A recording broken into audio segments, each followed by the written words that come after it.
everybody, welcome to Unfurl with Emily June. This is our first real video learning session. Today is February 1st and it is the Gaelic celebration of Imbolc. I looked up the pronunciation because I didn't know how to say it, and the American pronunciation is Imbolc. Has a cool old Irish pronunciation, something like Imbolc. Sounds way cooler. Anyway, the Irish had 4 celebrations throughout the year called the cross-quarter days, and they happen halfway between a solstice and an equinox. So Imbolc tomorrow is halfway between the winter solstice and the vernal equinox.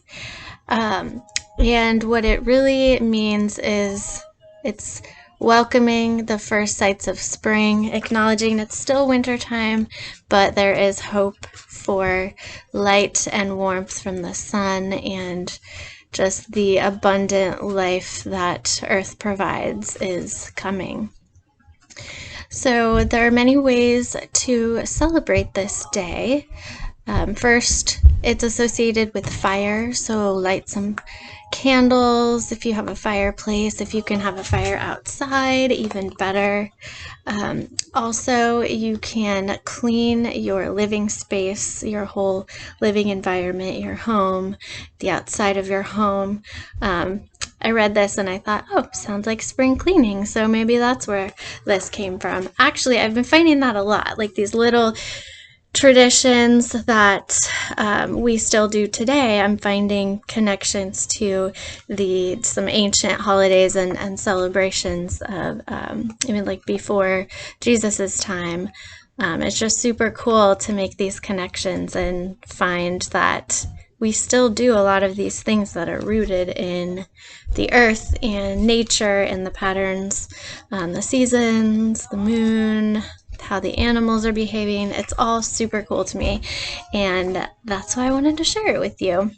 So I have this super cool book.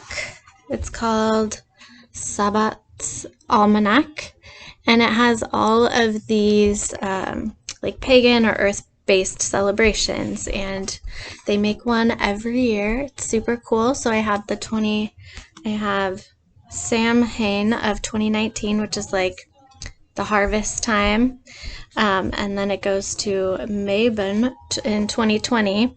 I'm assuming that's something in the summer, but we'll get there together and we'll learn about it. So yeah, full disclosure, I'm not trying to be an expert. This is my first time learning about this stuff, so yeah, I'm not too serious.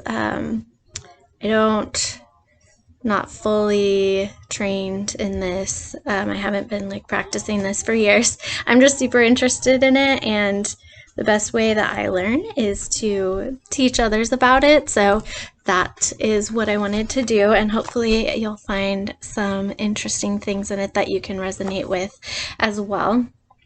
So some more things that you can do to celebrate this day. There's traditionally a meal prepared, and it traditionally has milk in it because this Imbolc is very closely tied with fertility and new birth and new growth. And one of the ways that the Irish people could tell that spring was coming and that it was Imbolc time is when a ewe's milk came in. So it's very tied to fertility, baby's pregnancy, just new birth and life. So that's really cool. You can also, I've never done this, maybe Google it, but you could take a milk bath. If you are vegan, you can use any type of milk. The symbolism is still good, I think, but again, not an expert, but I think whatever you do with a specific intention or specific purpose, it can be sacred to you. So yeah, you can definitely be flexible in what you do for this day, just keeping in mind it's kind of like getting rid of the old and welcoming in the new. So there is a goddess associated with this day, and that is Brigid. She is the goddess of healing, poetry, smithcraft.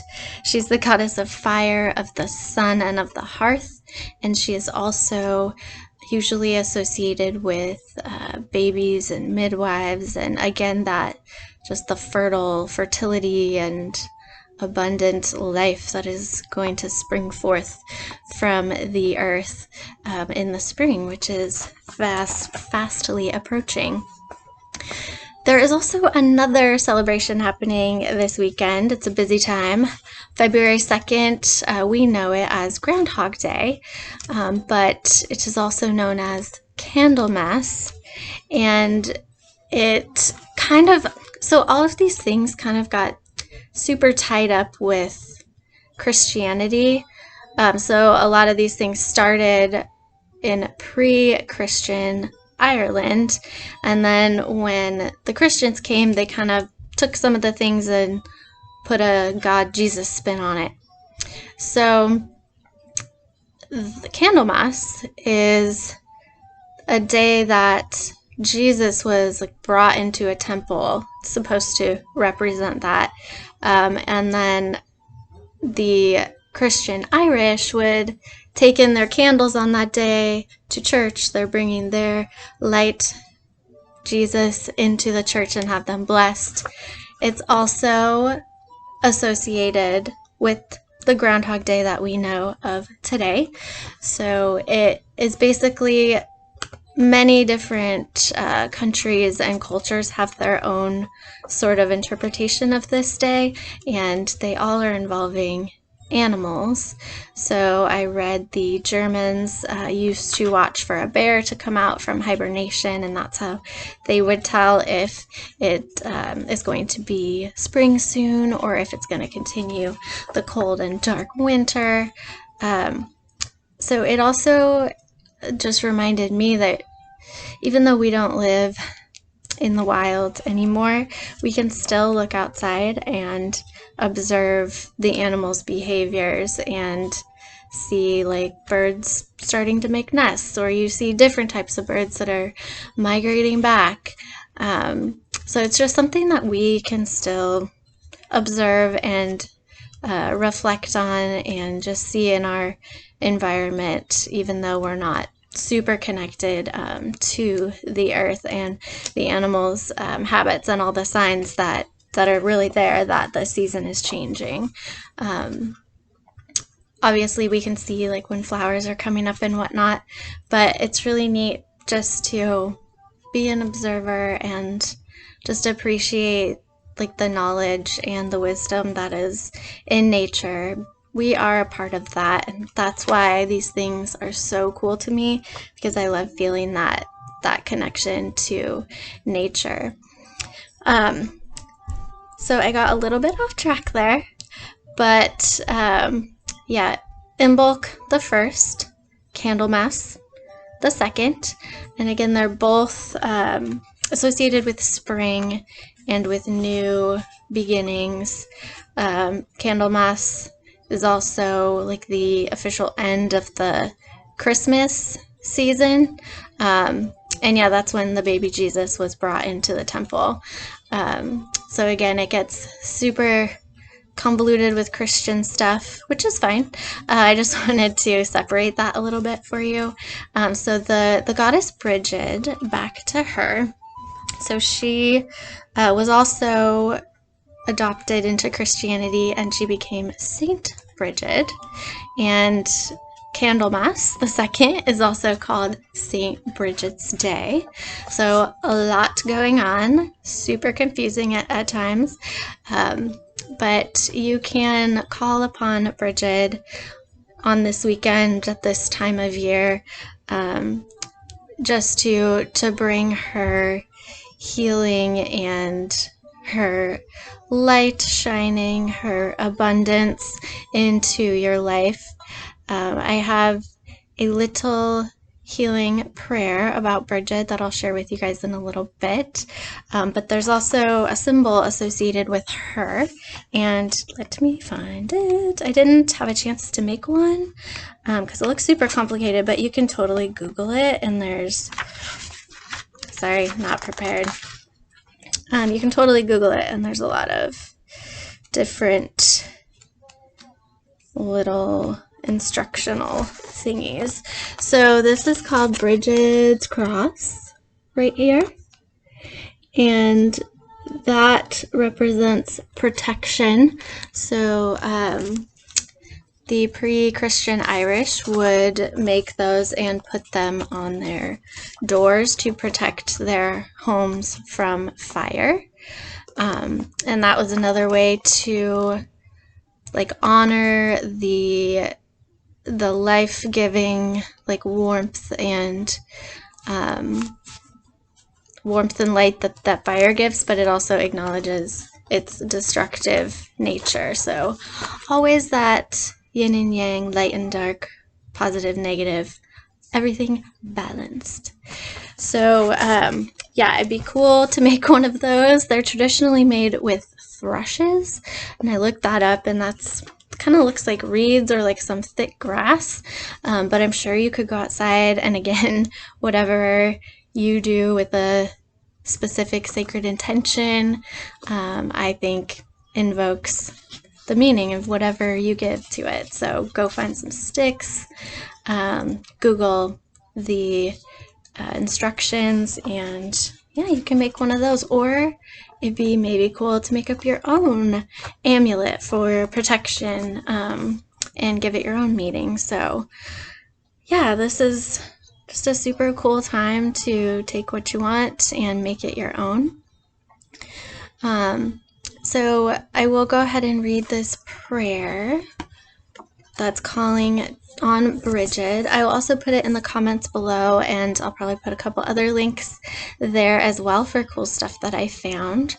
So I'm going to read this prayer because I don't have it memorized, but feel free to use it as like journal prompt, or use it as a meditation, or whatever you guys again feel is right for you. So to call upon Brigid, maiden, goddess of sun's warm touch and water's healing balm, bring thy peace in this place of suffering, lend us strength and calm. Lady of love and sorrow, spring bearer, Mother of earth and life, bless us with compassion and renewal in these dark trials of strife. Light-wielder, victorious, Brigantia of the straight shining spear, spread thy verdant mantle of protection over all of us here. Spread thy verdant mantle of protection over all of us here. So be it. So there's so much about Brigid, so much about everything on the internet. So if you want to dive deeper into that, I suggest Googling some stuff. Otherwise, I will leave some tools and references for you guys in the comment section or the description. Again, with the lingo, I'm new to this. And you know, I kind of chose to have this be very informal and not, I'm not like editing any of the videos. Like, these are all my first takes because that's just who I am, and I want to be real and authentic, and I don't want things to be like too serious. I want to have fun. I want to show you that I'm a real person, and I just want to share my my natural interpretations of these things in my natural environment here, and my somewhat unprepared and laid back way. But I hope that I know that there's probably something for everyone in Imbolc and Candlemas and invoking Brigid. And I hope you guys enjoyed this. Let me know what you think. I will do one for the next cross quarter day, which is Ostara, and I will tell you when that's going to be. It is the time of the spring equinox, so around March 21st-ish, something like that. So yeah, I will do another video about that. I imagine I'll do lots between here and then, but these old traditions and celebrations from the earth-based religions, I will do them when they come about on the calendar. So yeah, again, let me know what you think. If there's anything you would like to share about this day, because lots of people know way more than I do. I'm just giving you a little intro, so if you have anything you'd like to share with the rest of the group, please leave it in a comment below and subscribe to my channel if you enjoyed this. And everybody enjoy a lovely Imbolc, Candlemas, St. Brigid's Day, Groundhog Day, a wonderful intro and start of being prepared for spring. I know here it's still super rainy, but I hope you guys enjoy the weekend. I hope you learned something, and we'll talk to you soon. Namaste.